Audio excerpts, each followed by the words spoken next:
Tonight, Fox 4's Elise Chingari took a boat to the island to find out why they left their posts and what the plan is to keep people living there safe, Elise. I went right to the Upper Captiva Fire Department to see how the department is staffed today, what the plans are going forward when it comes to keeping residents and visitors there safe, and asking multiple officials how this resignation even happened in the first place.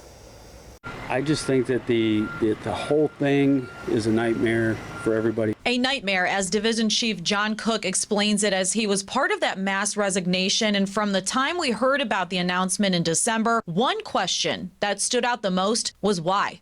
Why would a fire chief, along with dozens of firefighters, just up and resign? So we went right to Upper Captiva. That's only accessible by boat or air to get you answers. The main reason I was a part of it and left was just the funding part of it, with the referendum being voted down, one of the commissioners, new commissioners returning from the past, and dealing with him in the past. I just didn't want to go through all that again. He stands here and tells me he came back recently to help out because he knew it was needed, but isn't sure he will stay past March. I'm being told from multiple sources the mass resignation is because of safety and things going on behind the scenes politically with a fire commissioner who returned months ago. I asked that fire commissioner if he was aware of the comments and concerns and if he had any response to it. He told me no comment. The same concerns were also told to me by the former fire chief of Upper Captiva, Jason Martin. It wasn't an easy decision for him to leave, and he didn't know that many firefighters would also resign after him, adding, there was misinformation passed around to the island community that adversely affected the renewal of the special fire assessment. Even as a renewal with no increase, the community wished not to continue with the funding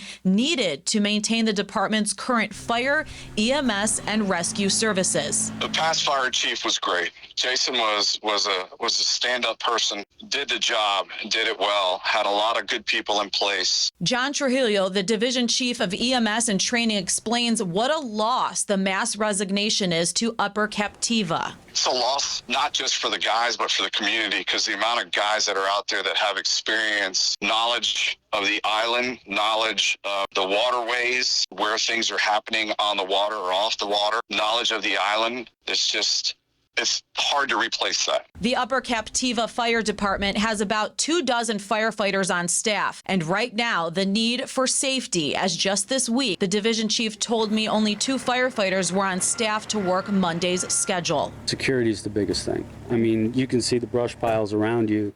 They're all brown. We're already in a mid-range fire watch, I believe. It's an hour to get help. So you have 4 guys out here for the first hour. So you heard the reasons why people resigned, but what is happening going forward when it comes to safety for residents and visitors of Upper Captiva? I spoke with Duncan Rosen, who's the chairman of the Board of Fire Commissioners for Upper Captiva. Hear what he's doing to try to resolve this tonight on Fox 4 News at 10 o'clock. Live in studio, Elise Chingari, Fox 4.